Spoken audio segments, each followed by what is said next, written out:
Hello freaks and geeks, Horror Wrestling Inc. back at you again. Long time no see, and it's been quite a while that I did an unboxing, so you get an unboxing. Usually when I get figures lately, the kid inside me tends to come out a little bit and I just get overly excited and just open it straight up. So with that being said, what we're going to be unboxing today is Basic Series 145 KANE. Now, I passed on the original release of this figure because the sculpt is good, but the execution was a little bit poor, and I think the last one they did, the paintwork was a little bit sloppier than this one. But it's KANE. It has the updated updated articulation. So I missed my chance the last time this was in Ken Black's, and when I had the money to get it, it was gone. So I bought two. I have the second one already open because I got ideas for that for later on. I'll explain at the end of the video.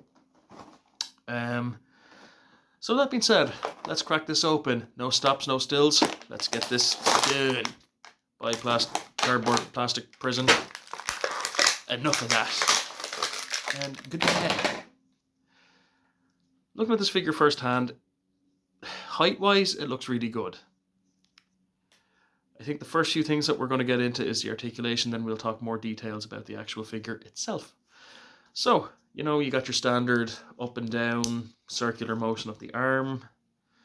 It's just a pity we don't have the bicep swivel anymore on the basics because they were good. I rather that being back on the basics. Instead, they moved that little swivel down by the arm crunch, which I suppose is not too bad, but still it just feels weird in hand still compared to the older, much older basics. Don't even get me started on the ones later on. No. Then we got the hand, the regular, you know, swivel at the hand and wrist, up and down motion, all that good stuff. No specific sculptings. We got an up and down motion at the leg, and it can also go out at the 90-degree angle or 45-degree angle, whatever you want to call it. I don't know. I'm too tired. It's my day off work. My brain is everywhere. But yeah, he can basically do the splits. That's one of the new good things about the updated articulation. It's nearly like half an elite in some way. But then you have got the up and down motion at the knees. You've got a swivel at the boot. The only thing that annoys me that they did not return the ankle joint, because these figures are a nightmare trying to stand. Even with the basics before this, like, look at that. It just falls straight down. So this is going to be a nightmare to try and pose and stand up in my collection. Next thing we'll talk about is the actual details. Now, the actual sculpt of the mask, it's pretty good. Let's see if we can get that focused a little bit. The sculpt is good. The execution was a little bit poor, I thought. The eyes are too sloppy. They're not deep enough to be a mask. For the eye section, anyway. Yeah, it's just the eyes. They're not deep in them enough. Like with the new Ultimates and Elites that they're bringing out and everything like that, the eyes are a little bit deeper. It actually looks like there's a masked eye. I think if that makes sense. No special sculptings, as I said earlier on with the vest. I kind of wish that they sculpted this a little bit because it would look better.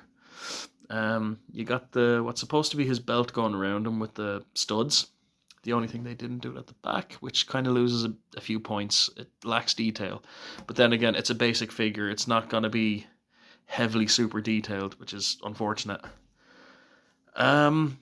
Then they kind of minused the skin tone. There's usually a skin tone there. But look, it is what it is. A spade's a spade. It's a basic figure. You're not going to get super ultra details. Like, these are quickly rushed out. But one of the good things about this figure is, or the new basics even, the hands can come out. You can swap hands around with basics elites now, so that's pretty good. The heads pop off easy, so if you wanted to put this on an elite body, you could do so.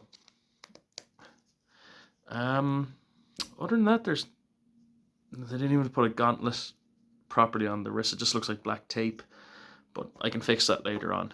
myself. If I have a spare Kane gauntlet, I can just throw it on. But yeah, there's not very much else to say about this figure. Like it's cool. The reason I got the second one is maybe I can do some paint work. Yeah, just try and do some paint work, see if I can repaint and get good at that kind of stuff. Just keep trying. I can peel off the hair. That's actually another one of my ideas. I have the From the Vault Kane Undertaker on the way, so my idea is when I get the Kane, when I do the unboxing for that, I am going to actually peel the hair off that Kane, peel the hair off this one, and stick it on the Elite. But when I get that, we'll come to it. But yeah. Oh, another little detail I actually forgot to mention. It has Kane written on the glove, but I see a lot of copies of this glove on the internet. I don't think Kane ever had his name on a glove. I think that's just something that they released, or was like a promotional picture or something like that back in like 2000, 2001. But yeah, other than that, there's not very much else to say. Like it in its own right, it's a cool figure. Don't get me wrong, it is cool.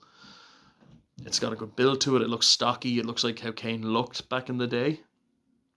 Just menacing and bulky. But yeah, this has been a Horror Wrestling Inc. figure review. Please subscribe, turn on that notification bell, and please leave comments and tell me what you'd like me to review next. I still got other figures I have open that I need to do videos on. There won't be unboxings on that one. But thank you very much for joining me, and until next time, guys, keep safe, take it easy, and collect those figures and scratch that itch.